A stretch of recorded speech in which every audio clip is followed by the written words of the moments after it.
Jamais sans la grâce, une dévotion matinale qui vous connecte à la pensée de Dieu et vous donne la provision du ciel au quotidien. Bonjour chers amis, chers internautes, chers téléspectateurs, nouvelle journée, nouvelle provision. Bienvenue dans cette troisième dévotion de cette semaine. Père, nous t'élevons, nous t'exaltons. Merci pour l'œuvre de ta grâce dans nos vies.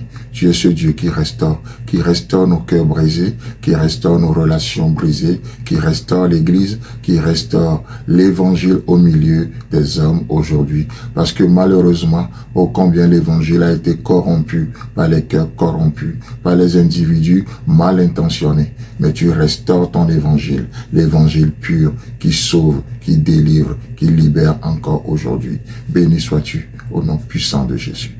Amen. Alors, chers amis, chers internautes, c'est ce point que nous sommes en train d'aborder en étudiant le livre de Néhémie.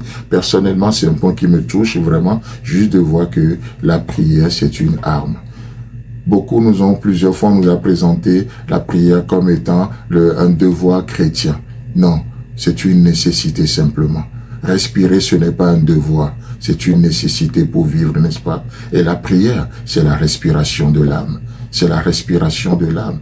Parce que je veux vivre, Dieu me donne des outils. Parce que je suis dans un combat spirituel, Dieu me donne des armes. Voyez-vous? Et donc la prière, c'est cet outil-là, c'est cette arme-là que Dieu me donne de pouvoir vivre ici-bas, mais tout en étant connecté à ce Dieu sauveur. Que Dieu vous bénisse encore ce matin. Je reprends. Nous sommes en train de parler de la prière et là, nous parlons du psaume, le psaume 32, n'est-ce pas? Dans ce psaume que nous prenons, qu'est-ce que David nous dit? Psaume 32, le verset 5. Je t'ai fait connaître mon péché, je n'ai pas caché mon iniquité.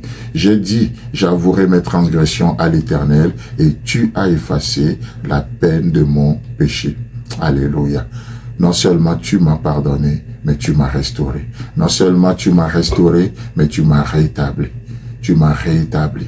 C'est beau de voir ce que Dieu fait. Oh, aujourd'hui, nous prions, nous demandons le pardon, mais vous pouvez pas imaginer jusqu'où l'Éternel peut aller. Il va au-delà de ce que vous pensez et vous imaginez. Encore une fois, je sais pas quand est-ce qu'on le disait, mais je préfère le répéter encore. Rappelez-vous que la prière n'est pas forcément la solution à tout.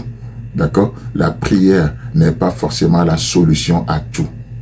Mais dans la prière, nous recevons la solution à tout. C'est important de faire la différence. Sinon, la prière serait juste comme une baguette magique. Non, la prière n'est pas une solution à tout.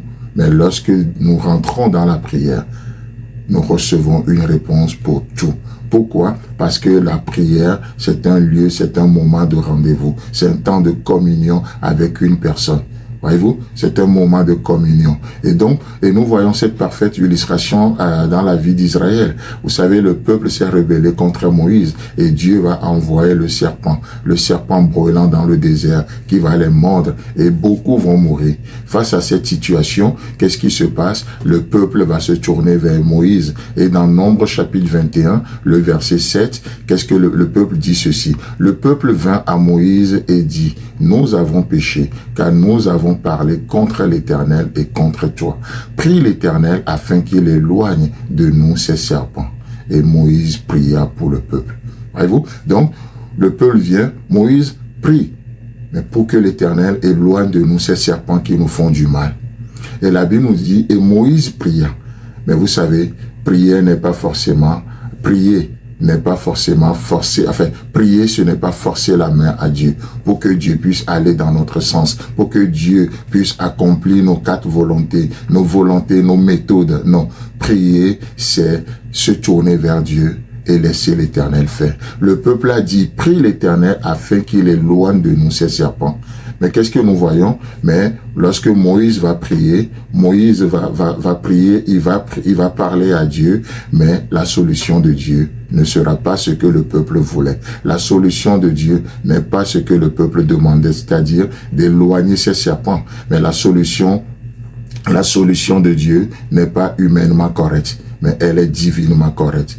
Elle est divinement correcte. Et qu'est-ce que l'Éternel va dire à Moïse? Dans le verset 8 et verset 9, il est dit, l'Éternel dit à Moïse, fais-toi un serpent brûlant et place-le sur une perche. Quiconque aura été mordu et le regardera conservera la vie. Moïse fit un serpent d'airain et le plaça sur une perche. Et quiconque avait été mordu par un serpent et regardait le serpent d'airain conservait la vie, peu importe sa morsure. Chers amis, chers internautes, Dieu voulant, nous allons revenir demain sur ce verset parce que c'est tellement merveilleux. Dieu n'est pas humainement correct, mais il est divinement correct. Que Dieu te bénisse. Si vous avez aimé cette émission, parlez-en à vos amis. Parlez-leur du message de la grâce et de ce qu'il fait dans vos vies. Pour un sujet de prière, une question ou pour devenir partenaire, contactez-nous au 00229 94 75 80 20. Que Dieu vous bénisse et à la prochaine. En attendant, pensez avec Dieu.